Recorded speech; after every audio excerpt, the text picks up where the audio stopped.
2022 жылы халқымыздың көптеген тұлғаларының мерейтойы аталып өтті. Олардың қатарында ұлт қайраткері Шерхан Мұртазаның әулиеталықтар үшін орны бөлек. Қазақтың қара нарының 90 жылдығы республика көлемінде аталып өтті.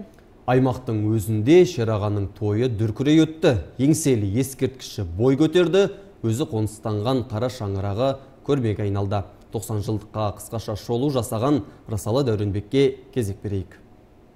Шерхан Мұртазаның 90 жылдығына арналған іс-шаралар легі жыл бойы жалғасты. Қазақ әдебиеті мен журналистика саласында өшпес із қалдырған көрнекті қаламгердің ел мүддесі үшін атқарған еңбегі мемлекет халық тарапынан жоғарғы құрметке лайық. Осыған орай Тараз қаласында тұлғаның еңселі ескерткіші бой көтерді.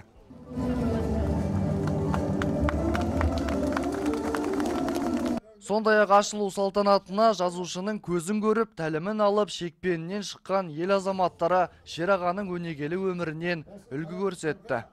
Өзінің жүрегінің жарасы көп, Шерхан кім өткен жастар ағасы көп, ол мұңы қазақша айтқан айтматып, Сарыөзек Мойынқұмның даласы көп. Шерхан кім кәрі жаспен қол алысқан, оралған ескерткіш боп таза мыстан. Мәңгі өлмес рухы ол қазағының бүгінгі егеменді Қазақстан. Кезегімен Талапта ауылында ұлы тұлғаға арналып әдеби мемориалдық үй ашылды. Үй ішіне енген бойда көретініңіз Шерағаның балалық шағы мен студенттік жылдары. Сонау зұлмат жылдарда жанкешті оқиғаларды бастан кешкен кездері қысқасы 2 қабатты үй, мұражай, естелік суреттер мен құнды жәдігерлерге толы. Шераған ұлттың рухына өлшеусіз қызмет еткен және бүкіл өзінің бар саналы өмірін халықтың қажырын қайрап, намысын жігерлендіріп, мына осылай өзінің әр мақаласымен, әрбір жазған әңгімесімен, повесть романдарымен халыққа қалтқысыз қызмет еткен тұлға болады. Тараз төрінде ұлттың ұлы тұлғасы Шерхан Мұртазаның 90 жылдығына орай ұйымдастырылған іс-шаралар легі жалғасып, Көне Тараз кешенінде өткен ғылыми тәжірибелік конференцияда Алаштың ардақтысына айналған Шераға жайлы сан тарау ой толғанда. Кісілік келбеті мен парасат пайымы турасында сыр ақтарылды. Алыс жақыннан арнайы келген мәртебелі меймандар қаламгердің санаулы ғұмырындағы мағыналы тірлігін сөз етті. Тәуелсіздіктің елең алаңында күрделі кезеңдер болды. Рухтың жоқшылары, ардың арашашылары қажет болды. Сол тұста күн күркіреді, күндей болып тағы кім күркіреді? Әлбетте Шерхан Мұртаза. Бұрнағының Бұхарындай болғанда Шерхан Мұртаза, төтенден емес тыңнан түрен салғанда Шерхан Мұртазаның өзі еді.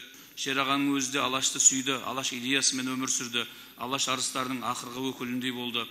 Шынның жүзі, ақиқаттың алдаспаны, Алаштың арыстаны. Бұл сүрген өмірі мен жүрген жолында өшпестей өзіндік із қалдырған Шерағаға сүйікті халқының қойған теңеулері. Отанның өсіп өркендеуіне, қоғамның дамуына адал еңбегімен сүбелі үлес қосқан болмысы бөлек перзентіне ұлтының құрметі ерек. Баукеңдегі мінездің жалғасындай Шерағам, жауар бұлттай түнерген қорғасындай Шерағам, сөз бәйгесі болғанда Алаш атын оздырған, су төгілмес үстінен жорғасындай Шерағам, арыс деген өзіңдей болады екен Шерағам, намыс деген өзіңдей болады екен Шерағам. Шераға жайлы айтқандар да ол туралы ой толға пікір білдірсем деген кісілердің де қарасы қалың болды.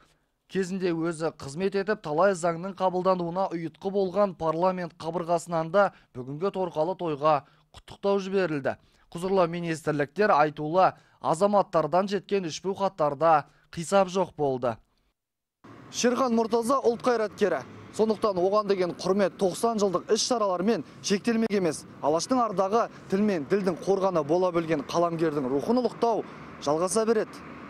Қаламгер көп, ал ел жүрегінен орын алатыны сирек. Шерхан Мұртаза әрқашан ел жүрегінде. Рысалы Дәуренбек, Ғалымжан Есенбаев, Айқын ақпарат.